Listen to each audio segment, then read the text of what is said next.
Ketegangan antara Amerika Serikat dan Iran kembali meningkat setelah kedua negara saling melancarkan serangan di kawasan Selat Hormuz. Eskalasi terjadi hanya beberapa hari setelah Washington dan Teheran menyepakati gencatan senjata.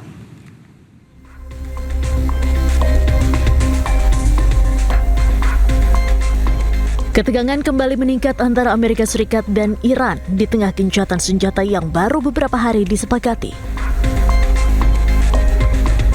Komando Pusat Amerika Serikat CENTCOM merilis rekaman yang diklaim menunjukkan serangan udara Amerika Serikat terhadap sejumlah lokasi penyimpanan rudal, drone, dan radar pantai di Iran.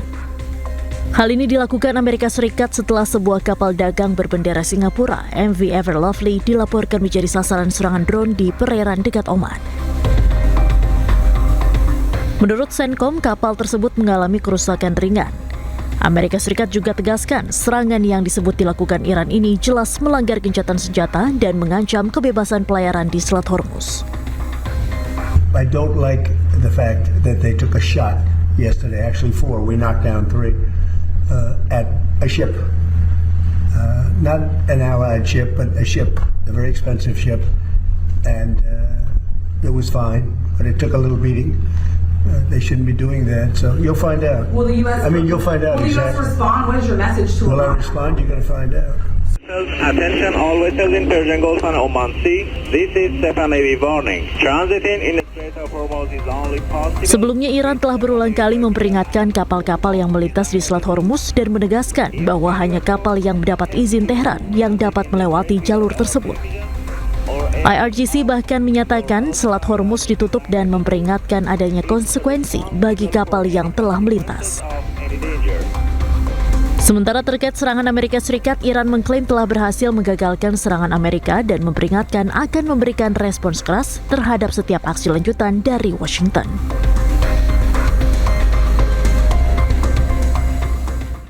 Gelombang protes pecah di Lebanon setelah pemerintah menyepakati kerangka perjanjian baru dengan Israel. Demonstrasi berlangsung di jalanan ibu kota Beirut yang diwarnai aksi pembakaran dan penolakan terhadap kesepakatan dengan Israel.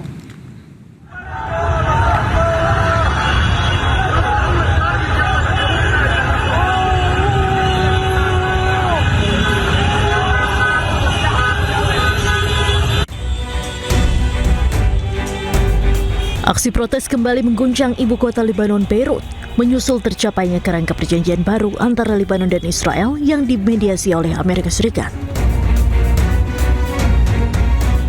Ratusan demonstran turun ke sejumlah jalan utama di Beirut untuk menolak kesepakatan tersebut. Nampak massa membakar benda-benda di tengah jalan dan memblokir akses sebagai bentuk penolakan terhadap normalisasi hubungan dengan Israel.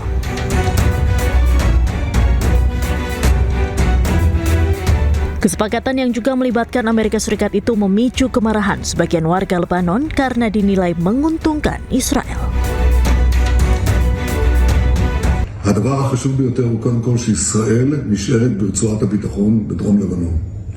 זה הישג גדול, ואנחנו מקיימים אותו כל עוד חיזבאללה לא פורק מנשקו, כל עוד נשקפת סכנה למדינת ישראל. כל הזמן על אזור הביטחון המקורי, מחוץ לטווח הנ"ט, לא מאפשרים לחיזבאללה להיכנס לשם וגם לא לאוכלוסייה. זה נשמר. והדבר החשוב ביותר הוא שישראל אומרת, הביטחון שלנו קודם לכל. Berdasarkan kerangka kesepakatan itu, pasukan Israel akan mempertahankan zona keamanan di Lebanon Selatan, sementara tentara Lebanon diizinkan ditempatkan di beberapa area terbatas. Gelombang protes yang terus dilakukan oleh masyarakat Lebanon menunjukkan masih kuatnya penolakan publik Lebanon terhadap kesepakatan dengan Israel.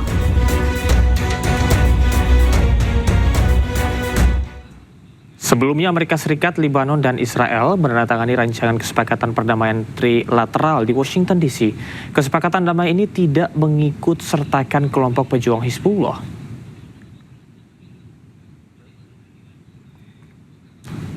Kesepakatan ini lahir usai 5 tahap pembicaraan di Washington antara Amerika Serikat, Lebanon, dan Israel. Kesepakatan ini diharapkan dapat mengakhiri perang antara Hizbullah yang didukung Iran dan Israel di Lebanon Selatan. Sayangnya rancangan kesepakatan damai ini mengesampingkan pejuang Hizbullah.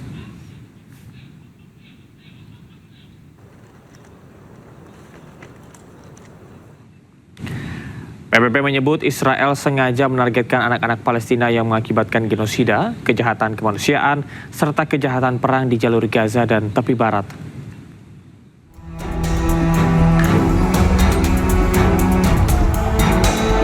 Komisi Penyelidikan Independen PBB untuk wilayah Palestina menyimpulkan pasukan Israel sengaja menjadikan anak-anak Palestina sasaran utama dalam operasi militernya di Gaza. Penargetan terhadap anak-anak merupakan salah satu unsur penting yang menunjukkan adanya niat genosida.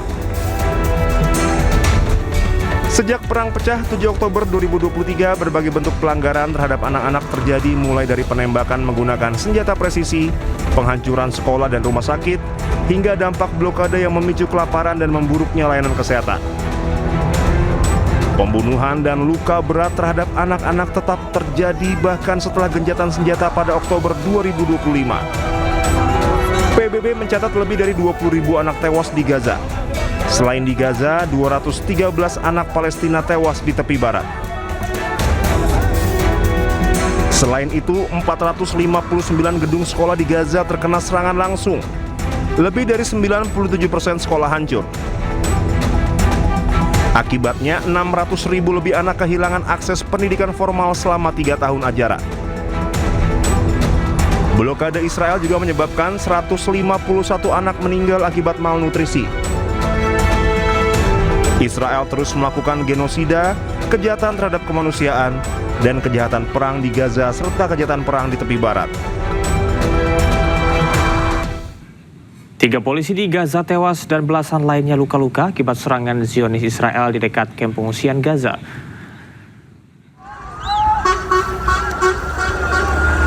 Rekaman video menunjukkan sebuah mobil yang dilalap api sementara ambulans dan tim pertahanan sipil berusaha menolong para korban. Menurut otoritas Gaza, 3 petugas polisi tewas dan beberapa lainnya terluka dalam serangan yang dilakukan oleh Zionis Israel terhadap sebuah kendaraan di dekat kamp pengungsi Al-Maghazi di Gaza Tengah. Para korban luka pun langsung dibawa ke rumah sakit Martir di Al-Aqsa di Deir al-Balah untuk mendapatkan perawatan.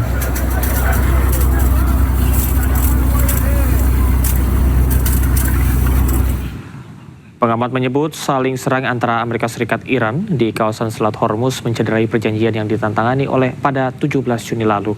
Dan berikut perbincangan kami dengan pengamat hubungan internasional Presiden University, Teguh Reza Shah. Saat ini biasanya memang 12 jam sejak kejadian itu memang ada kesimpang siuran informasi ya. Kalau saya menurut kepada CENTCOM seperti yang diklaim oleh Donald Trump, ini awal mulanya adalah laporan dari CENTCOM terjadinya serangan Iran atas kapal Singapura. Tapi kalau kita menurut kepada sumber-sumber dari China, itu dikatakan ini adalah respon Iran terhadap serangan yang dilakukan oleh Amerika Serikat terhadap pelabuhan-pelabuhan di bagian selatan. Dan kalau kita menurut kepada China bahwa Iran menilai bahwa terjadi pelanggaran MOU. Jadi 12 jam ini pertama kita masih harus menyusun posisi ya, karena Amerika Serikat dan Amerika Serikat dan Iran dan juga China dan CENTCOM itu memiliki referensi yang sama kuatnya. Tapi yang jelas sudah terjadi pelanggaran atas MOU yang dibuat tanggal 17 silam ya. Yang korbannya saat ini adalah kapal kargo dari Singapura dengan nama Ever Lovely, konon itu diterjang oleh peluru kendali Iran. Tapi kalau kita mencoba merunut ke dalam bahwa ternyata kalau Singapura dan Amerika Serikat itu kan memiliki suatu fakta militer ya. Fakta militer ini tidak terbuka. Walaupun di kalangan ASEAN kita mengatakan zone of peace, freedom and neutrality dan fakta-fakta pertahanan itu akan berakhir pada waktunya. Tapi dalam kenyataannya memang Amerika Serikat sangat mendukung Singapura. Maka patut diduga ada suatu perjanjian keamanan dalam kondisi krisis saat ini antara Amerika Serikat dan Singapura. Memang dalam hal ini memang saya mencoba mengerti bagaimana awak kapal Singapura berpikir. Mereka tentunya bingung, lapornya kepada siapa? Lapor kepada Amerika Serikat tentunya akan menyinggung masyarakat Iran, tapi kalau melapor kepada Iran tentunya akan menyinggung kepentingan Amerika Serikat. Jadi untuk itu tentunya saya teringat pada statement dari Menteri Luar Negeri Singapura sekitar 10 hari lalu, Vivian Balakrishnan. Tentunya beliau mengatakan bahwa adalah hak semua kapal itu untuk terikat kepada United Nations Convention on the Law of the Sea. Itu adalah hak mereka. Cuman masalahnya dalam kondisi perang saat ini, negara-negara pantai seperti Iran dan juga Oman itu menuntut kepastian. Apakah kapal Anda membawa apa, tujuan kemana, kemudian juga tentunya akan ada konsekuensi kalau berurusan dengan Iran. Jadi tentunya ada biaya-biaya yang hendaknya mereka pastikan, misalnya biaya-biaya transit, kemudian biaya insurance, biaya permit lewat, kemudian juga ada biaya untuk menghindari mines yang sudah terlanjur terbenam di dasar laut. Dan untuk itu tentunya hal ini kita memerlukan cek dan recheck informasi. Jadi bukan hanya sisi Amerika Serikat, bukan hanya sisi Iran, tapi juga kita bertanya kepada Singapura bagaimana hal ini sampai terjadi. Maka dimungkinkan juga awak kapal Singapura itu tidak berkomunikasi dengan jelas kepada ARGC. Jadi sampai 12 jam ke depan kita masih menunggu informasi yang terkini. Tapi yang sudah terjadi adalah harga minyak sudah terlanjur naik. Kalau kita perhatikan bahwa harga-harga di Brent itu sudah mulai naik, kemudian juga tampaknya harga-harga ke depan itu akan kembali seperti awal-awal krisis. Dan yang juga kita harus amati adalah perjanjian ini sudah ternoda, dan ke depan maka items dari kesepakatan yang 14 itu akan semakin sulit disepakati. Dan harus kita akui dalam berhubungan dengan angkatan bersenjata Iran, maka tentunya harus jelas frekuensi apa yang dipakai, kemudian IMO apakah dikonsultasikan juga dengan tidak, kemudian jalur-jalur keluar itu jalur-jalur utara ataupun jalur selatan yang digunakan. Maka untuk itu kita perlu berkomunikasi juga dengan kalangan Kementerian Luar Negeri Singapura untuk mendapatkan berita yang lebih adil. Demikian. Kita beralih ke informasi selanjutnya. Pemirsa, para penumpang di dalam pesawat komersil mengalami momen-momen mengerikan ketika 2 gempa bumi dahsyat mengguncang Venezuela saat pesawat tersebut parkir di Bandara Internasional Simon Bolivar.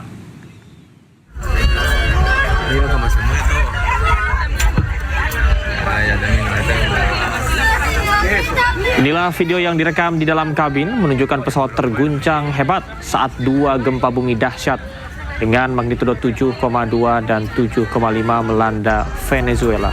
Pesawat Rutaka Airlines tersebut sedang mengoperasikan penerbangan dan berada di darat ketika gempa bumi terjadi, membuat para penumpang ketakutan. Gempa bumi mengguncang Venezuela Utara dengan selang waktu 39 detik pada tanggal 24 Juni lalu. Otoritas Venezuela menyatakan operasi penyelamatan terus berlanjut di Caracas dan daerah lain yang terkena dampak. Gempa bumi tersebut sejauh ini telah menewaskan 589 orang dan melukai lebih dari 2.900 orang.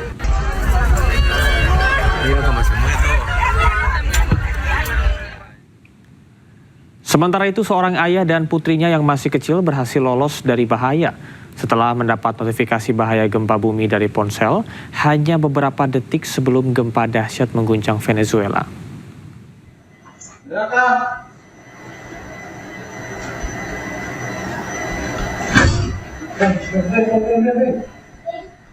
Inilah momen ketika alarm gempa bumi berbunyi di sebuah ponsel, memberikan peringatan seorang ayah sekitar 10 detik sebelum gempa bumi berguncang. Pria tersebut segera menyelamatkan putrinya dan keduanya bergegas keluar tepat sebelum gempa bumi dahsyat terjadi. Video tersebut menjadi viral di media sosial dengan banyak pengguna menyebut peringatan itu sebagai alat penyelamat korban gempa.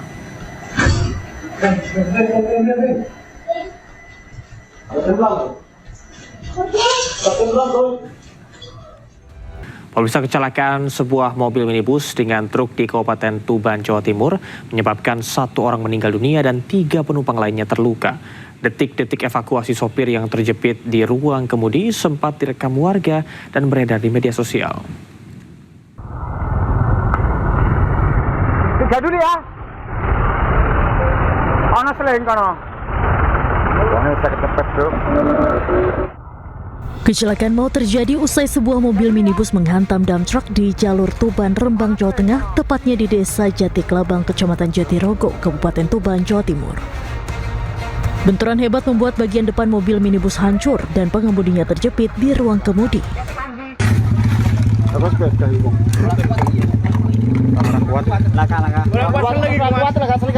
Petugas bersama warga melakukan evakuasi untuk mengeluarkan korban yang mengalami luka berat.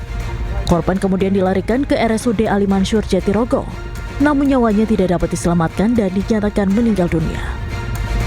Sementara itu, 3 penumpang mobil minibus mengalami luka ringan dan masih menjalani perawatan di rumah sakit.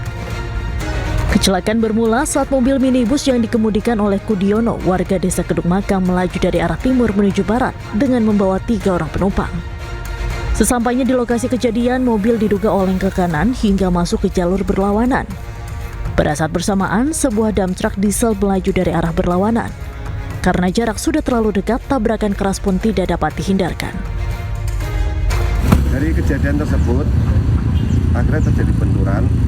Pengemudi Grand Max ini karena kondisi kendaraannya parah, awalnya di TKP luka berat. Pada saat kita memberikan pertolongan dibawa ke rumah sakit, akhirnya meninggal di perjalanan di rumah sakit. Kemudian 3 penumpang dari Grand Max ini mengalami luka-luka, dirawat di rumah sakit Ali Mansur Jatirogo. Polisi yang melakukan olah tempat kejadian perkara menduga kecelakaan dipicu kelalaian pengemudi mobil minibus yang masuk ke jalur berlawanan. Masyarakat diimbau agar selalu berkendara dengan hati-hati dan menjaga konsentrasi guna mencegah kecelakaan serupa terjadi kembali. Dari Tuban, Jawa Timur, Pipit Wibawanto, iNews melaporkan. Kondisi gadis YTR korban penyekapan dan penyiksaan di Bandung berangsur membaik. Rencananya korban akan melakukan rekonstruksi wajah.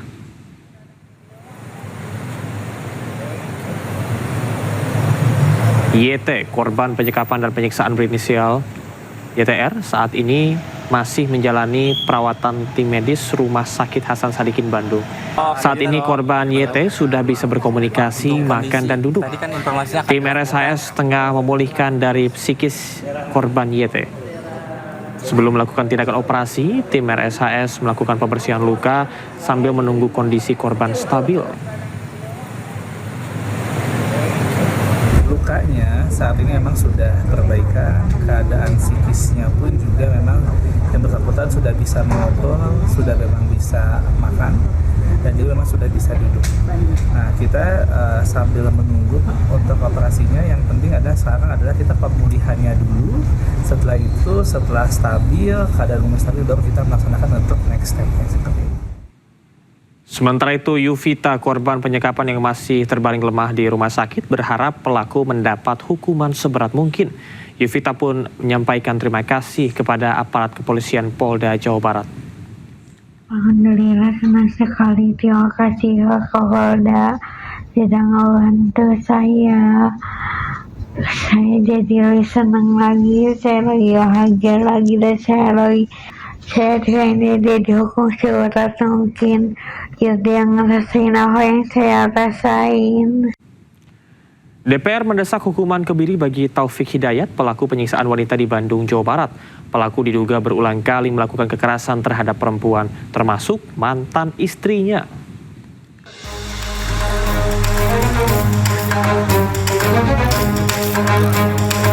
Taufik Hidayat, pelaku penyekapan dan penyiksaan sadis terhadap wanita asal Bandung berinisial YTR, menanti hukuman yang akan diterima akibat perbuatannya. Abdullah, anggota Komisi 3 DPR RI sekaligus politisi PKB, menilai pada kasus penyekapan dan penyiksaan wanita di Kota Bandung, Jawa Barat layak dipertimbangkan diberi hukuman kebiri.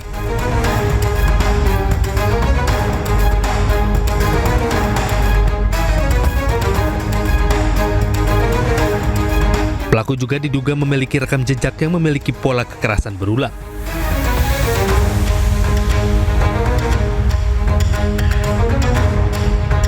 Sebelumnya, penyekapan dan penyiksaan terhadap korban diketahui terjadi selama 3 tahun. Aksi keji pelaku terbongkar 12 Juni lalu saat pelaku menghubungi kakak korban dan menginformasikan bahwa korban dirawat di Rumah Sakit Hasan Sadikin Bandung. Ditangkapnya Taufik Hidayat, pelaku penyekapan dan penyiksaan sadis terhadap YTR, keluarga minta pelaku dihukum berat. Selain itu, korban juga meminta Taufik Hidayat diganjar hukuman seberat-beratnya. Tim Liputan iNews melaporkan. 3 tahun menyekap dan menyiksa korbannya, Taufik Hidayat akhirnya muncul di hadapan publik di Mapolda Jawa Barat.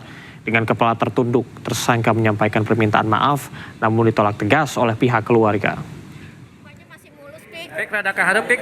Pik, kada kaharep, Pik.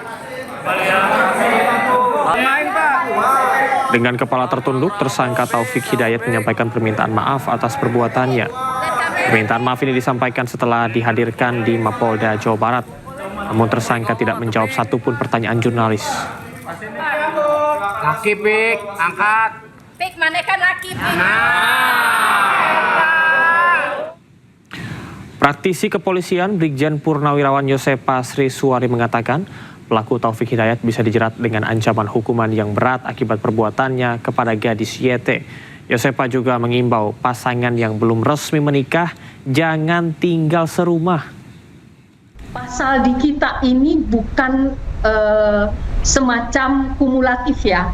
Pasal kita ini adalah ketika sebuah perbuatan bergabung dengan perbuatan lainnya, berlanjut dengan perbuatan lainnya, ini kan jangka panjang ini. Barangkali yang pertama nikah, tidak menggunakan surat nikah. Oke, dalam konteks itu korban bisa dianggap pelaku. Tetapi nanti penyidik menggali, korban juga bisa menjadi pelaku karena ada persetujuan korban.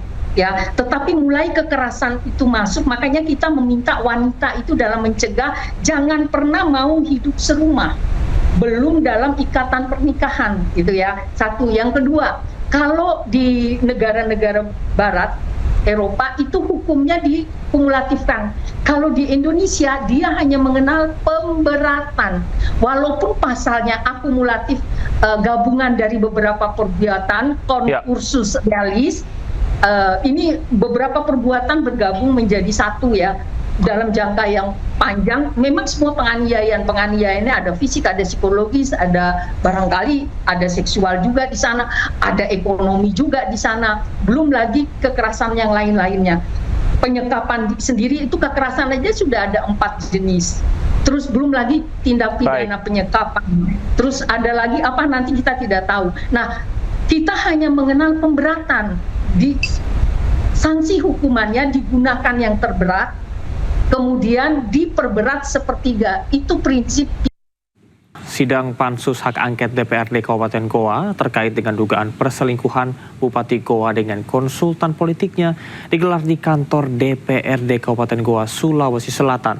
Sementara Bupati Goa Siti Husniah Talenrang menilai pembahasan yang menyentuh ranah pribadi tidak berkaitan dengan kebijakan pemerintahan.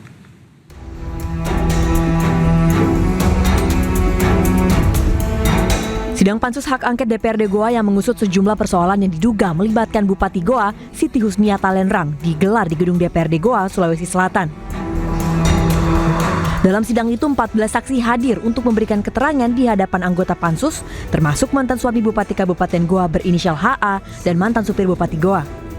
Dalam sidang Pansus Hak Angket tersebut, panitia Pansus membawa 3 isu, yakni penyalahgunaan wewenang dalam memutuskan beasiswa S3 salah satu pegawai RSUD Sheikh Yusuf Kabupaten Goa, korupsi pengadaan seragam sekolah gratis yang menelan anggaran 16 miliar rupiah, serta dugaan perbuatan tercela Bupati Goa yang diduga berselingkuh dengan konsultan politiknya. Sementara pembahasan terhadap dugaan perbuatan tercela dilakukan karena materi itu termasuk dalam usulan hak angket yang disampaikan dalam rapat dengar pendapat sebelumnya. Bupati Goa Siti Husniah Talenrang menyayangkan terkait pembahasan yang menyentuh kehidupan pribadinya.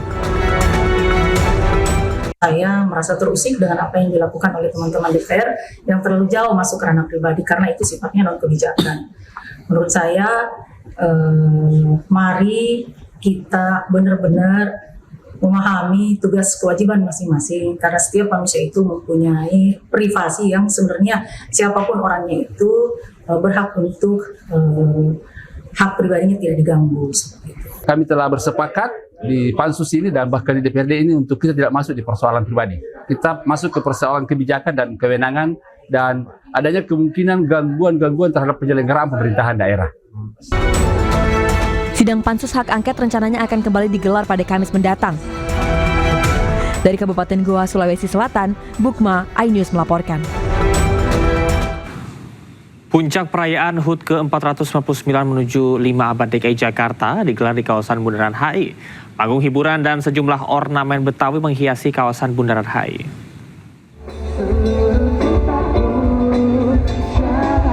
Terdapat panggung musik, pertunjukan multimedia spektakuler, video mapping, flying LED, hingga lighting show siap menghibur warga Jakarta. Selain itu, panggung utama akan dimeriahkan oleh sejumlah musisi nasional, di antaranya adalah Padi Report, Mahalini, Adrian Halif, Pasming Bass, Cici Paramida, Molukan Soul, Sania, dan penampil lainnya. Bagi warga Jakarta yang hendak menyaksikan acara perayaan HUT DKI Jakarta secara langsung, dapat menggunakan transportasi umum serta memanfaatkan tarif Rp1, di antaranya Transjakarta, MRT dan LRT Jakarta selama tanggal 27 dan 28 Juni 2026. Rekayasa lalu lintas juga diterapkan selama acara berlangsung sejak pukul 14.00 hingga 23.00 waktu Indonesia Barat.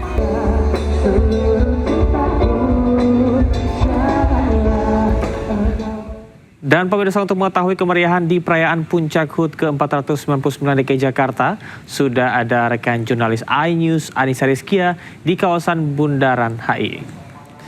Ya, selamat sore Anissa, bagaimanakah kondisi terkini jelang perayaan HUT Jakarta malam hari ini?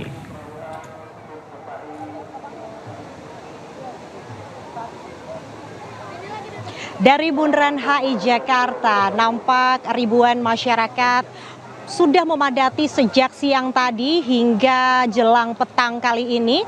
Memang tadinya kita sempat menyaksikan di panggung hiburan ini terdapat pertunjukan seni, kemudian budaya, dan juga beragam penampil-penampil yakni musisi papan atas yang menghibur masyarakat yang datang di area Bundaran HI sejak pukul 3:30 sore tadi. Untuk saat ini memang sedang dilakukan break karena memang sesaat lagi akan ada kumandang azan maghrib di wilayah Jakarta. Namun masyarakat ini begitu antusias, mereka bergantian begitu ya, tetap berada di kawasan Bundaran HI menantikan penampil-penampil berikutnya, Camar dan juga pemirsa. Kalau dilihat ini memang ornamen-ornamen khas Betawi ini juga terdapat di setiap sisi yang ada di Bundaran HI. Tidak hanya di tempat kami melaporkan, juga beragam spot-spot foto ini juga didirikan untuk masyarakat bisa mengabadikan momen di mana kemeriahan dari perayaan HUT ke-499 DKI Jakarta menyongsong usia DKI Jakarta ke-5 abad ini. Dan nantinya yang menarik adalah Gubernur DKI Jakarta Pramono Anung juga akan melaunching logo yakni ulang tahun Jakarta menuju ke-5 abad. Tentunya ini yang dinantikan oleh warga. Selain adanya penampil-penampil yang begitu luar biasa, kita juga akan saksikan bahwasannya saat ini memang masyarakat tak henti-hentinya datang, tidak hanya warga Jakarta, Camar dan juga pemirsa. Tadi saya sempat berbincang, ada yang datang dari wilayah Bandung, mereka penasaran bagaimana kemeriahan dari ulang tahun Jakarta yang digelar hingga malam nanti. Rencananya memang acara ini akan digelar hingga pukul 10 waktu Indonesia Barat, dan sebagai informasi di hari ini memang adanya rekayasa arus lalu lintas yakni dari arah Sarinah menuju ke Dukuh Atas, sejumlah jalan ini ditutup, dan tentunya bagi masyarakat yang hendak menyaksikan secara langsung di Bundaran HI ini bisa memilih jalur-jalur alternatif. Selain itu, Pemprov DKI Jakarta juga memberikan ini tarif khusus bagi Anda yang hendak melakukan perjalanan menuju ke Bundaran HI ini menggunakan Transjakarta, MRT ataupun LRT, karena hari ini dan esok adanya pemberian tarif khusus senilai Rp1 saja. Untuk itu bagi warga Jakarta dipersilahkan yang hendak menyaksikan secara langsung di Bundaran HI, kami sarankan untuk menggunakan moda transportasi. Untuk sementara, Camar, saya kembalikan kepada Anda di studio. Ya, terima kasih rekan Anissa, selamat bertugas kembali. Sebuah sepeda motor terlibat tabrakan dengan truk kontainer di depan SPBU Ngabul, Jalan Raya Jepara, Kudus, Jepara, Jawa Tengah. Akibat kecelakaan tersebut, 2 pengendara sepeda motor tewas.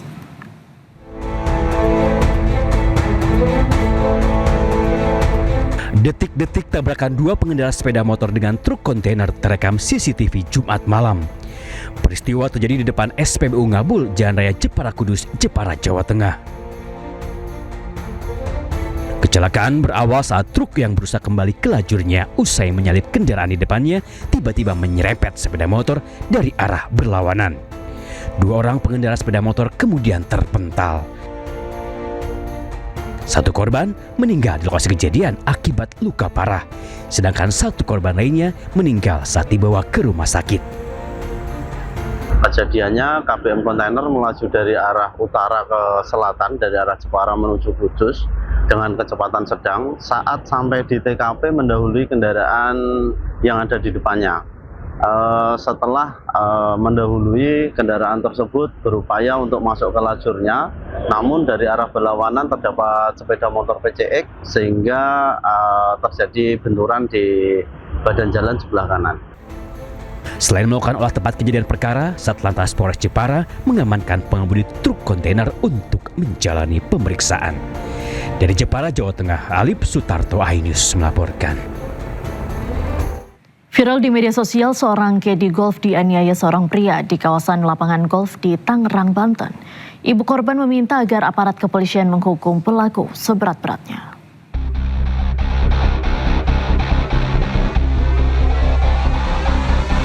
Viral di media sosial, kekerasan terhadap seorang wanita yang berprofesi sebagai kedi golf dilakukan seorang pria di kawasan Tangerang, Banten. Korban merupakan seorang janda dengan 1 anak asal desa Gunung Picung, Kecamatan Pamijahan, Kabupaten Bogor, Jawa Barat. Ibu korban mengetahui anaknya mengalami kekerasan saat melakukan panggilan video dan menemukan wajah anaknya memar pada bagian pelipis mata serta bibir yang membengkak. Kayaknya dia nutupin aja, kayak nggak mau terus terang gitu, takut ibunya khawatir, mungkin udah ngurusin anak dia di rumah, terus udah gitu dia dilakukan kayak gitu, mungkin takutnya orang tuanya gimana gitu. Mudah-mudahan yang kalau dia yang salah, mudah-mudahan dia ditangkap aja gitu, apa kesalahannya. Mungkin kalau yang kerja salah ya diomongin baik-baik, jangan pakai kekerasan, gitu aja. Ibu korban berharap agar pelaku dihukum seberat-beratnya karena korban merupakan tulang punggung keluarga. Selain itu, korban memiliki anak yang masih sekolah dan membiayai kehidupan 2 adiknya. Kita beralih ke informasi selanjutnya, pemirsa. Safari politik Presiden ke-7 Republik Indonesia Joko Widodo di Lampung berlanjut dengan menghadiri prosesi adat di Rumah Adat Kedatun Keagungan. Jokowi menerima gelar adat Baginda Pemuka Bangsa dari 3 pemuka adat Lampung. Kunjungan Jokowi di Rumah Adat Kedatun Keagungan Lampung disambut para pemuka adat dan tokoh masyarakat. Dalam prosesi tersebut, Jokowi menerima penyematan gelar adat Baginda Pemuka Bangsa sebagai simbol penghormatan dari masyarakat adat Lampung. Penganugerahan gelar adat ini diharapkan menjadi simbol penghormatan terhadap nilai budaya Lampung, sekaligus mempererat hubungan antara tokoh nasional dan masyarakat adat.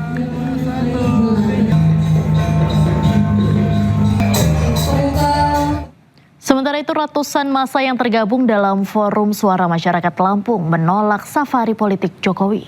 Aksi unjuk rasa dikawal oleh aparat kepolisian untuk mengantisipasi gangguan keamanan dan ketertiban.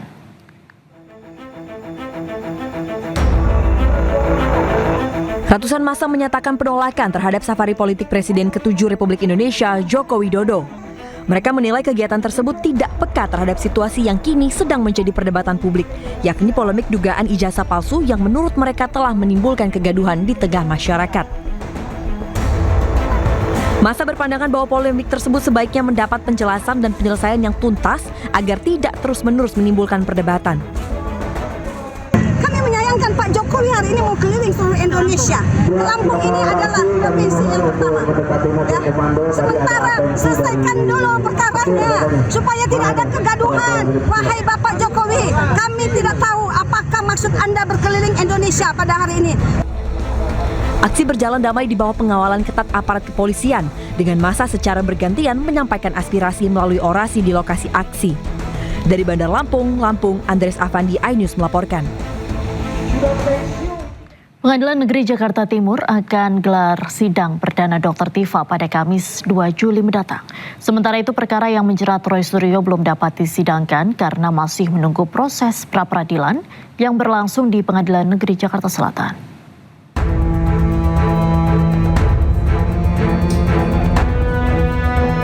Pengadilan Negeri Jakarta Timur menjadwalkan sidang perdana Tifauzia Tiasuma atau Dr. Tifa, tersangka kasus dugaan fitnah dan pencemaran nama baik terkait keaslian ijazah Presiden ke-7 Republik Indonesia Joko Widodo pada 2 Juli 2026. Juru bicara Pengadilan Negeri Jakarta Timur, Immanuel Tarigan, mengatakan sidang berlangsung pukul 9 pagi di ruang utama Profesor Kusuma Atmaja Pengadilan Negeri Jakarta Timur.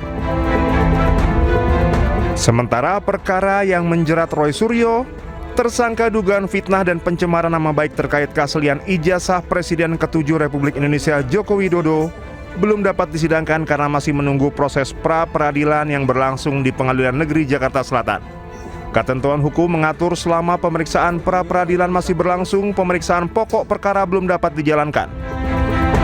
Berkas perkara kedua terdakwa telah dilimpahkan oleh Kejaksaan ke Pengadilan Negeri Jakarta Timur pada 23 Juni 2026 dan telah dinyatakan lengkap setelah melalui pemeriksaan administrasi oleh Kepanitraan Pidana. Perkara Dr. Tifa dipastikan lebih dahulu memasuki tahap persidangan pada awal Juli 2026. Terkait rencana sidang pertama untuk Dr. Tifa, itu telah ditetapkan oleh Majelis Hakim akan diselenggarakan pada hari Kamis tanggal 2 Juli 2026 yang akan datang, dimulai pukul 9.00 WIB bertempat di ruang sidang utama atau ruang sidang Profesor Kusuma Atmaja di Pengadilan Negeri Jakarta Timur. Sedangkan untuk sidang Bapak Roy Suryo, oleh karena yang bersangkutan sampai hari ini masih mengajukan permohonan pra-peradilan di Pengadilan Negeri Jakarta Selatan, maka Majelis Hakim untuk pokok perkara di Pengadilan Negeri Jakarta Timur belum bisa menetapkan hari sidangnya. Sebelumnya Roy Suryo mengajukan pra-peradilan terkait penggeledahan dan penangkapan oleh penyidik Polda Metro Jaya di Pengadilan Negeri Jakarta Selatan. Sidang pra-peradilan Roy Suryo akan digelar pada Senin 29 Juni pukul 9 pagi dan diketuai Hakim Tunggal Iketut Darpawan. Dari Jakarta, Rio Manik Anyus melaporkan. Dipidana cemarkan nama baik Hotman Paris, Rasman Nasution dijebloskan ke Lapas Cipinang, Jakarta Timur. Sejumlah kerabat termasuk sang istri datang menjenguk Rasman yang akan menjalani pidana 1,5 tahun penjara.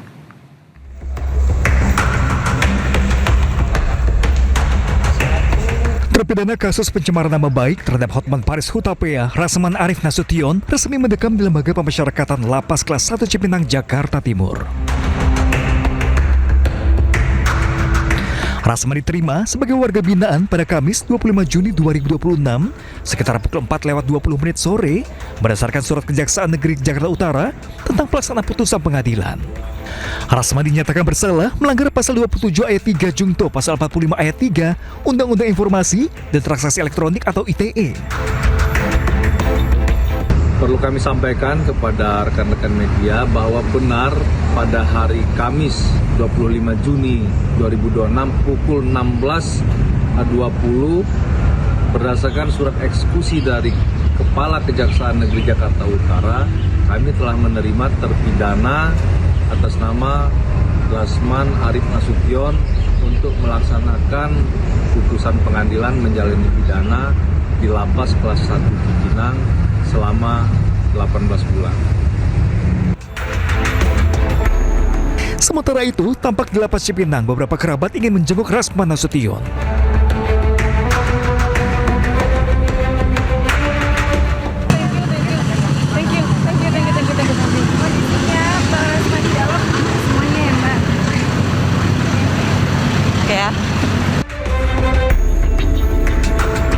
Ditemui juga istri Rasman, Ade Suryani, setelah kunjungi Lapas Cipinang.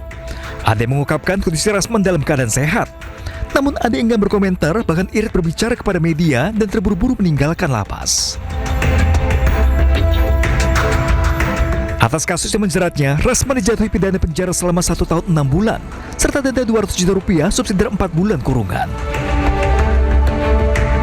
Dari Jakarta, Tim Liputan iNews melaporkan. Pemirsa, Kementerian Pertahanan menyebut terdapat 5 peserta Sarjana Penggerak Pembangunan Indonesia yang meninggal dunia. 5 peserta tersebut meninggal saat mengikuti pelatihan dasar militer program Koperasi Desa Kelurahan Merah Putih.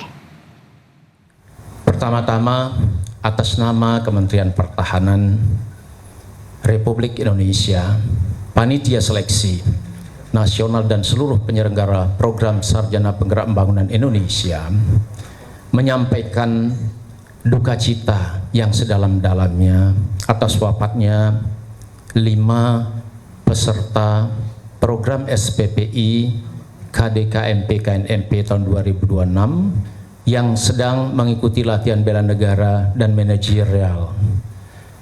Kami menyampaikan bela sungkawa yang mendalam kepada seluruh keluarga almarhum almarhumah. Sejak para peserta mengalami gangguan kesehatan, seluruh telah memperoleh penanganan oleh tenaga kesehatan di satuan pendidikan dan selanjutnya dirujuk ke rumah sakit untuk mendapatkan penanganan medis lanjutan sesuai dengan prosedur yang berlaku. Jenazah calon manajer Kopdes Merah Putih yang meninggal dunia saat latihan militer tiba di rumah duka di Padang Sidempuan, Sumatera Utara. Jenazah Novia Rahmadani Sihotang disambut isak tangis keluarga.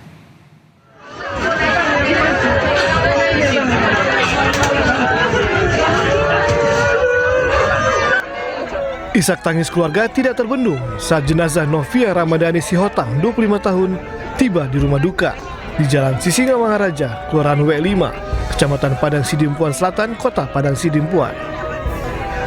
Novia meninggal dunia saat mengikuti latihan dasar kemiliteran di Jakarta sebagai siswa untuk program Sarjana Penggerak Pembangunan Indonesia untuk program Koperasi Desa Merah Putih pada Selasa 23 Juni yang lalu.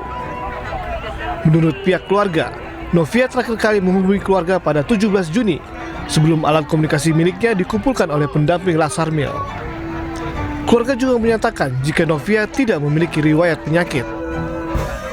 Pastinya kalau ketika mendengar kabar duka pastinya kita terpukul ya gitu atas kepergian adik kami gitu, dan memang kepergian adik kami juga di hadapan saya gitu karena memang saya mendampingi beliau ketika dikabari dari IGD hingga ke ICU.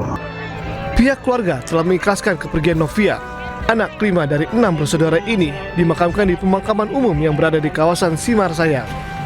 Dari Padang Sidempuan, Sumatera Utara, Indra Mulia Siagian, iNews melaporkan.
Pemirsa, ketegangan antara Amerika Serikat dan Iran kembali meningkat setelah kedua negara saling melancarkan serangan di kawasan Selat Hormuz.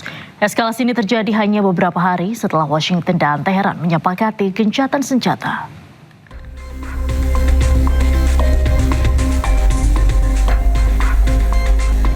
Ketegangan kembali meningkat antara Amerika Serikat dan Iran di tengah gencatan senjata yang baru beberapa hari disepakati. Komando Pusat Amerika Serikat CENTCOM merilis rekaman yang diklaim menunjukkan serangan udara Amerika Serikat terhadap sejumlah lokasi penyimpanan rudal, drone, dan radar pantai di Iran. Hal ini dilakukan Amerika Serikat setelah sebuah kapal dagang berbendera Singapura, MV Ever Lovely, dilaporkan menjadi sasaran serangan drone di perairan dekat Oman. Menurut CENTCOM, kapal tersebut mengalami kerusakan ringan. Amerika Serikat juga tegaskan serangan yang disebut dilakukan Iran ini jelas melanggar gencatan senjata dan mengancam kebebasan pelayaran di Selat Hormuz. I don't like the fact that they took a shot yesterday, actually 4, we knocked down 3, at a ship. Not an allied ship, but a ship, a very expensive ship. And it was fine, but it took a little beating. They shouldn't be doing that, so you'll find out. Will the U.S. You'll find out. Will the U.S. respond? What is your message to Will I respond? You're going to find out. Attention all vessels in Persian Gulf and Oman Sea. This is Stefan Navy warning. Transiting in the Strait of Hormuz is only possible. Sebelumnya Iran telah berulang kali memperingatkan kapal-kapal yang melintas di Selat Hormuz dan menegaskan bahwa hanya kapal yang mendapat izin Teheran yang dapat melewati jalur tersebut. IRGC bahkan menyatakan Selat Hormuz ditutup dan memperingatkan adanya konsekuensi bagi kapal yang telah melintas. Sementara terkait serangan Amerika Serikat, Iran mengklaim telah berhasil menggagalkan serangan Amerika dan memperingatkan akan memberikan respons keras terhadap setiap aksi lanjutan dari Washington.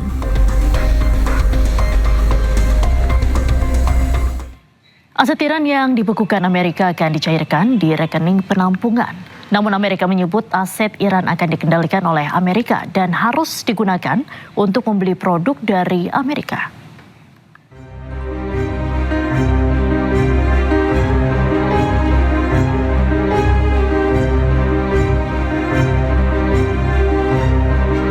Pasca pembicaraan maraton dalam konferensi tingkat tinggi danau Lukerne antara AS dan Iran di Bergenstock, Swiss, sejumlah resolusi disepakati kedua pihak dan setuju untuk peta jalan 60 hari menuju kesepakatan akhir. Salah satu isu yang selama ini menjadi poin pembicaraan dan menjadi syarat yang diajukan Iran adalah pencairan aset Iran yang dibekukan. Total aset Iran yang dibekukan sekitar 100 hingga 120 miliar dolar Amerika atau sekitar 1.560 hingga 1.870 triliun rupiah tertahan di berbagai negara di seluruh dunia akibat sanksi. Sebagian besar dana ini dari penjualan minyak mentah. Untuk awal, Amerika dilaporkan setuju untuk mencairkan aset Iran di berbagai bank di Qatar senilai 6 miliar dolar Amerika atau sekitar 97 triliun rupiah sebagai bagian dari kesepakatan negosiasi. Dikutip dari kantor berita Al Jazeera, aset Iran tersebar di Jepang, Irak, Cina, India, Amerika Serikat, Qatar, dan Luxembourg.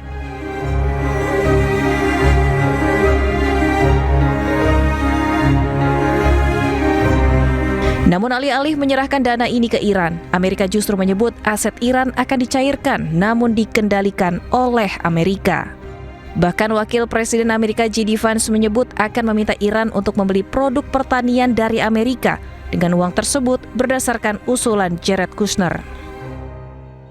We can ensure that that money, that Iranian money, goes to help the people of Iran and not to fund terrorism. So Jared Kushner actually came up with a very interesting solution with the Qataris, where basically, again, if there is any frozen Iranian assets that are unfrozen, then we have approval over that process.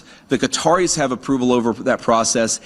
And then the money would actually go to buy American soy, American corn, and American wheat for the benefit of the Iranian people. And usulan J.D. Vance dan Jared Kushner ini langsung disetujui oleh Trump.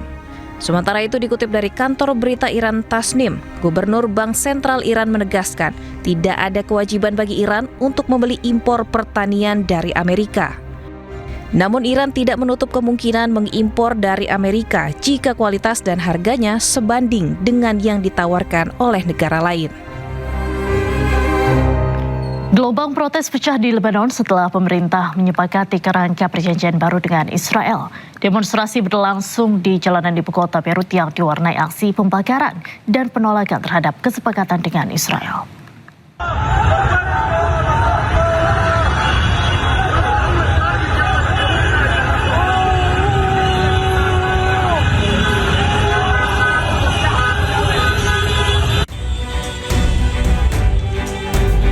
Aksi protes kembali mengguncang ibu kota Lebanon, Beirut, menyusul tercapainya kerangka perjanjian baru antara Lebanon dan Israel yang dimediasi oleh Amerika Serikat.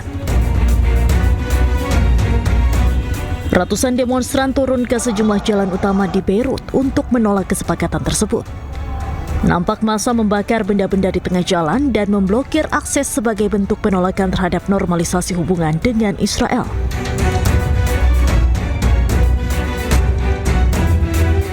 Kesepakatan yang juga melibatkan Amerika Serikat itu memicu kemarahan sebagian warga Lebanon karena dinilai menguntungkan Israel. הדבר החשוב ביותר הוא קודם כל שישראל נשארת ברצועת הביטחון בדרום לבנון. זה הישג גדול ואנחנו מקיימים אותו כל עוד חיזבאללה לא פורק מנשקו, כל עוד נשקפת סכנה למדינת ישראל. כל הזמן על אזור הביטחון המקורי, מחוץ לטווח הנ"ט, לא מאפשרים לחיזבאללה להיכנס לשם וגם לא לאוכלוסייה. זה נשמר. והדבר החשוב ביותר הוא שישראל אומרת, הביטחון שלנו קודם לכל. Berdasarkan kerangka kesepakatan itu, pasukan Israel akan mempertahankan zona keamanan di Lebanon Selatan, sementara tentara Lebanon diizinkan ditempatkan di beberapa area terbatas. Gelombang protes yang terus dilakukan oleh masyarakat Lebanon menunjukkan masih kuatnya penolakan publik Lebanon terhadap kesepakatan dengan Israel.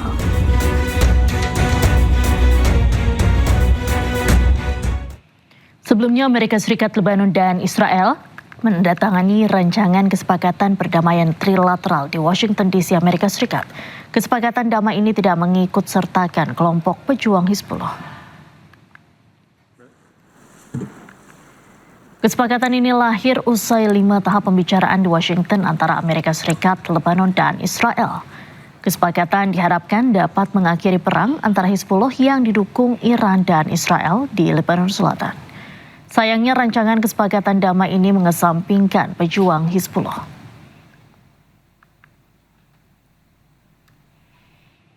PBB menyebut Israel sengaja menargetkan anak-anak Palestina yang mengakibatkan genosida, kejahatan kemanusiaan, serta kejahatan perang di jalur Gaza dan tepi barat.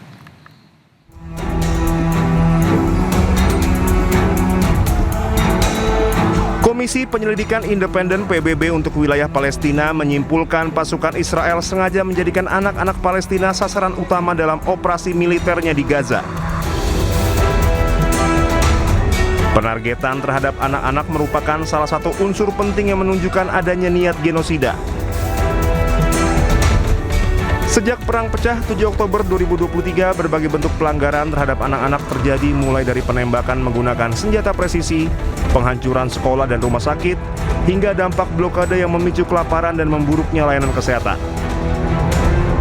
Pembunuhan dan luka berat terhadap anak-anak tetap terjadi bahkan setelah gencatan senjata pada Oktober 2025. PBB mencatat lebih dari 20.000 anak tewas di Gaza. Selain di Gaza, 213 anak Palestina tewas di tepi barat.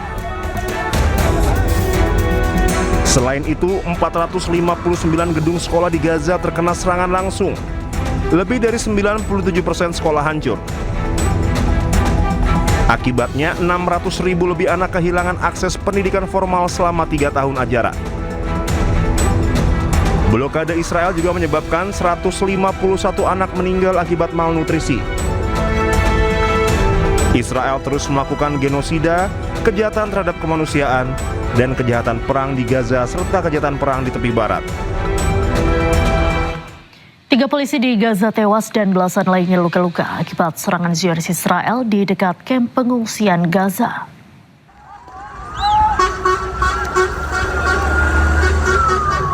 Rekaman video menunjukkan sebuah mobil yang dilalap api, sementara ambulans dan tim pertahanan sipil berusaha menolong para korban. Menurut otoritas Gaza, 3 petugas polisi tewas dan beberapa lainnya terluka dalam serangan yang dilakukan oleh Zionis Israel terhadap sebuah kendaraan di dekat kamp pengungsi Al-Maghazi di Gaza Tengah. Para korban luka pun langsung dibawa ke rumah sakit Martir Al-Aqsa di Deir al-Balah untuk mendapatkan perawatan.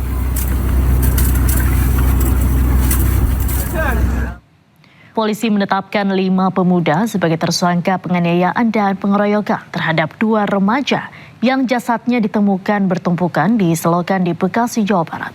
1 dari 5 tersangka berusaha kabur ke atap saat akan ditangkap.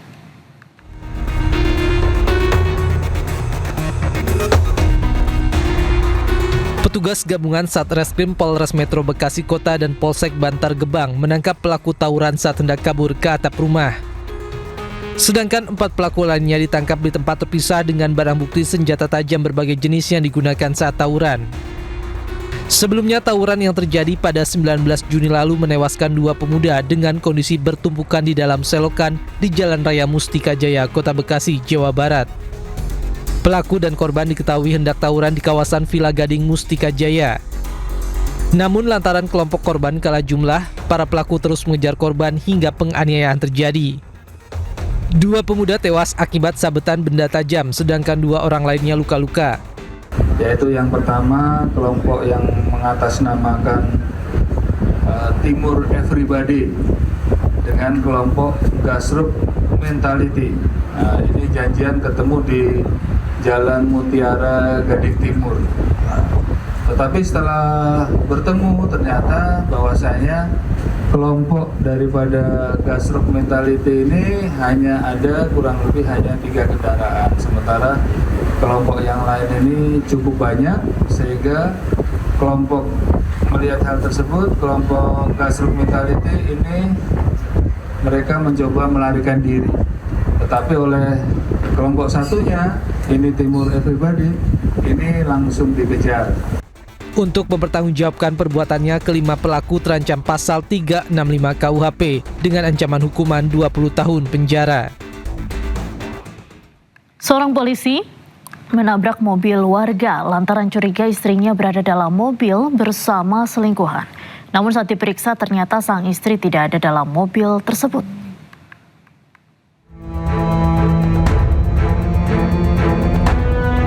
Inilah video amatir saat HSR, personel Polres Tapanuli Selatan, menabrak mobil seorang warga di Jalan Karya Wisata, Kecamatan Medan Johor, Kota Medan pada 28 Mei lalu. Kejadian itu sempat viral di media sosial dan menjadi sorotan publik. Kencangnya tabrakan membuat bagian depan mobil oknum polisi ringsek. Kabid Humas Polda Sumut, Kombes Pol Ferry Walintukan, menyatakan insiden dilatar belakangi pelaku yang curiga istrinya berada di dalam mobil bersama selingkuhannya yang berinisial LH.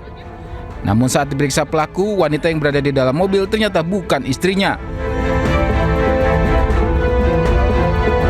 Hasil pemeriksaan sementara dijelaskan bahwa terlapor HSR mendapatkan informasi bahwa pelapor ya inisial LH pergi bersama istri yang bersangkutan. Jadi terlapor dengan motif cemburu ya melakukan pengejaran dan akhirnya menemukan kendaraan pelapor ya inisial LH yang menggunakan CR-V dan ditabrak dengan kendaraan dari belakang oleh kendaraan terlapor dengan Innova seperti itu. Hasilnya di dalam mobil itu mau ada istrinya atau gimana Pak? Ya, ternyata hasilnya pemeriksaannya ternyata yang bersama LH itu bukan istri yang bersangkutan. Kasus ini telah dilaporkan korban LH secara pidana umum dan profesi Polri pada 28 Juni lalu. Penyidik masing-masing satuan kerja sedang menyelidiki kasus ini. Dari Medan, Sumatera Utara, Aminur Rasid, iNews melaporkan. Kita beralih ke informasi selanjutnya pemirsa. Puncak perayaan HUT ke-499 menuju 5 Abad DKI Jakarta digelar di kawasan Bundaran HI. Panggung hiburan dan sejumlah ornamen Betawi menghiasi kawasan Bundaran HI.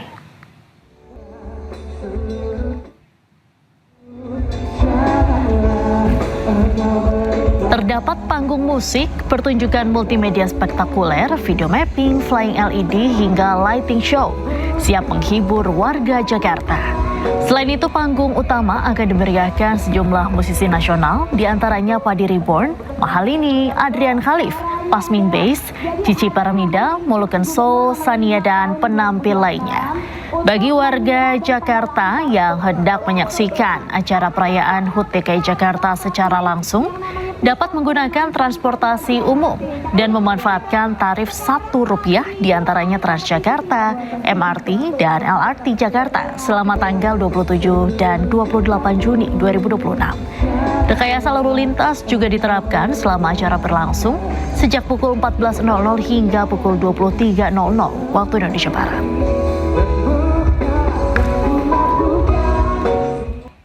Untuk mengetahui kemeriahan di perayaan Puncak HUT ke-499 DKI Jakarta, sudah ada jurnalis iNews Anissa Rizkia di kawasan Bundaran HI. Selamat malam, Anissa. Bagaimana kondisi terkini perayaan HUT Jakarta di sana? Bagaimana kemeriahannya? Ini malam hari ini kita akan bersama-sama tentunya menikmati hiburan, yakni peringatan perayaan dari ulang tahun Kota Jakarta ke-499. Sejak sore tadi, yakni sekiranya pada pukul 14.30 waktu Indonesia Barat, memang ini masyarakat sudah memadati kawasan Bundaran HI karena memang dijadwalkan acara di panggung hiburan ini akan dimulai pada pukul 15.30 waktu Indonesia Barat.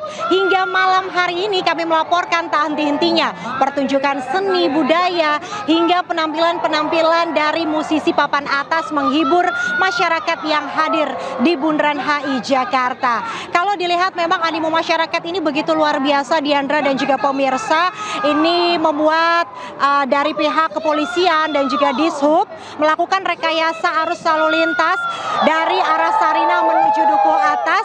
Ini sudah tidak bisa dilalui oleh kendaraan roda 4 dan juga roda 2. Itu artinya masyarakat yang hendak akan menuju ke Bundaran HI ini harus memilih jalur-jalur alternatif.